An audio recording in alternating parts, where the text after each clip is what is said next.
Good morning everyone, কি খবৰ? সকলো ভালে আছেনে? এইফালে আজি ভাবিলোঁ দৈ গাখীৰ একদম পূৰা এইখিনিয়ে হ'ল, এৱা গাখীৰ এইখিনি হ'ল দৈ গাখীৰ। মগ এটাত দৈ গাখীৰ থৈছোঁ। আজি বোলো কোমল চাউলৰ জলপান খাম ৰাতিপুৱা বেলাতে, সদায় খাম বুলি কৈ থাকোঁ, কিন্তু এলাহ কোবত খোৱা নাই। এইফালে আৰু কোমল চাউল তিয়াই থৈছোঁ এই গৰম পানীত। এইফালে কোমল চাউল তিয়াই থৈছোঁ স্পেচিয়েল নিজৰ ঘৰতে একদম পূৰা দৈ গাখীৰ 3 দিন 4 দিন হ'ল। আজি দৈ গাখীৰ মানে গোটাই থোৱা জলপান খাম বুলি। আৰু এইফালে আৰু জলপান আজি ফাইনেলি খাব লাগিব। আৰু এইফালে চাওক কোমল চাউল অলৰেডি হৈ গ'ল, গৰম পানী ধুনীয়াকৈ কোমল হৈ গ'ল। মই ইমান ভালকৈ নাজানো যদিও মানে ঋতুৰাজৰ মই বহি লৈছোঁ চেনি, আৰু এইফালে মোলৈ এখন প্লেট আনিছোঁ, ঋতুৰাজলৈ এটা বাতি আনিছোঁ, আৰু বাতিত ঋতুৰাজক দিম আৰু প্লেটখনত মই খাম। আমাৰ ঋতুৰাজৰ প্ৰিয় মানে জলপান বোলা বস্তুটো ঋতুৰাজে খাই বিৰাট ভাল পায়। মই সিমান নাখাওঁ, কিন্তু সিহে মোক ক'লে যে কি মা আজি বোলে জলপান খাম। মই ঠিক আছে, তোমাক আজি আগৰ দিনৰ নিচিনাকৈ মই বোলো জলপান খুৱাম। আগৰ দিনত মানে কি হয়, আগৰ দিনত জলপান খালে মানে হাতেই ডাইৰেক্ট ডাঙৰ কাঁহৰ বাতিত এক বাতি খাই ন গাইজ। এইফালে মই দৈ গাখীৰখিনি তাক দি দিছোঁ, আমি দুটা মানুহে, আৰু এইফালে মই তালৈ থৈ দিছোঁ, আৰু সি আয়ে খাব। আৰু মই বোলো কৈছোঁ আজি চামুচে খাব নালাগে, আমি আজি হাতে খামচোন। সি কৈছে কিয় হাতে খাব লাগে? আগৰ দিনত ককা আইতাহঁতে হাতে খাই বোলে এনাৰ্জি গোটাইছিলে, আজিকালিহে চামুচে খাই বোলো। আগতে বোলো চামুচে নাখায় নহয়, পথাৰলৈ যাব লাগে নহয়, ডাঙৰ বাতিত বোলো এবাতি খাই গৈছিলে জানানে। সেই বোলো এনাৰ্জি পাবৰ কাৰণে আমি হাতে খাম বোলা।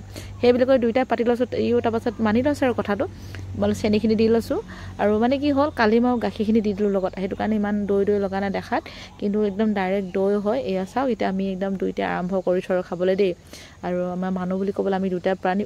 কি মজা লাগিছে খাই, পূৰা একদম ধুনীয়া দৈ হৈ গ'ল। আৰু এইফালে আমাৰ ঋতুৰাজে মই আৰু খাবলৈ আৰম্ভ কৰি দিছোঁ, আৰু বেছি পলম নকৰোঁ মানে ন। ঋতুৰাজ দাঙি ল বাতিটো দাঙি ল, মস্তিকে দাঙি ল, এইফালে দাঙি পিনি খাই দিয়া, তেতিয়া একদম ধুনীয়াকৈ খাব পাৰিব, হয় ন? ই কৈছে যে মা হাতে খাব পাৰিম জানো, মজা লাগিছে খাই বোলে, দিছেনে? বোলো হাতে খালে এনাৰ্জি হয় বোলো, কি জানানে, এনাৰ্জি বাঢ়িব। আগৰ দিনৰ ককা আইতাহঁতে আমি আগৰ দিনত মানে হাতে খাইছিলে, কিন্তু আজিকালিহে চামুচৰ ষ্টাইল কৰি খাবলগীয়া হয়। কি চামুচ কথা আছে ন? আগতে মাহঁতে বোলে চামুচ দৰকাৰ নাই, হাতে খাই বোলে ডাঙৰ কৰিলোঁ তহঁতক বোলে, আৰু হাতে খাই আমি বোলে সম্পূৰ্ণ ডাঙৰ হৈ গ'লোঁ।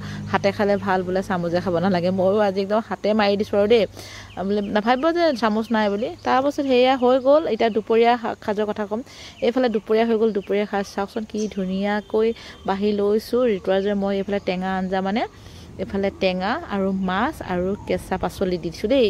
আৰু এইফালে মাছৰ পিচটো, এইখিনি পাপৰ, ৰিং পাপৰ খাই ভাল পায়, আৰু তালৈ মই ডিমটো দিছোঁ। মোৰ কাৰণে ডিমটো নালাগে, পিঁয়াজ আৰু এইটো পাপৰটো মই, আৰু এইফালে আঞ্জাকণ লৈ লৈছোঁ। আৰু এতিয়া বৰ ধুনীয়াকৈ খাম। ঋতুৰাজে কৈছে তুমি আগত খাই লোৱা, মই বোলো তুমি আগত খোৱা। আজি অকণমান জালুক বেছি দিছোঁ, কাৰণ মই ঔটেঙা জালুক অলপ দিলে ভাল পাওঁ। ঔটেঙা আৰু টেঙা মানে টেঙা জোল, মানে বিৰাট মস্তি টেঙা জোল। আৰু সেই মাছ মাত্ৰ এপিচ লৈছোঁ। আমাৰ ঋতুৰাজে মাছটো নাখায়, মাছৰ পিচটো মোৰে হ'ব। আৰু ই কৈছে যে বোলে টেষ্টি পাপৰটো খাই টেষ্টি লাগিলে। ৱাও, টেষ্টি লাগিছেনে? চ' গাইজ, আপোনালোককো দেখুৱালোঁ আজি জলপান খোৱা আৰু দুপৰীয়া আহাৰ খোৱা। আপোনালোকক দেখুৱালোঁ, কেনেকুৱা লাগিলে কমেণ্ট কৰি জনাব। আপোনালোকেও এনেকৈ খায় নে নাখায়, কিন্তু লগে খোৱা নাই দেই, মাজতে অফ কৰি গৈছোঁ। অফ কৰি যোৱাৰ পাছত ভাত পানী বনোৱাৰ পাছতে লগতে ভিডিঅ'টো দি দিছোঁ আৰু আপোনালোকক। কিন্তু জলপান খোৱাৰ পাছৰ 3 ঘণ্টাৰ পাছৰ ভিডিঅ' এইটো দেই। আৰু আপোনালোককো দেখুৱালোঁ। Bye bye.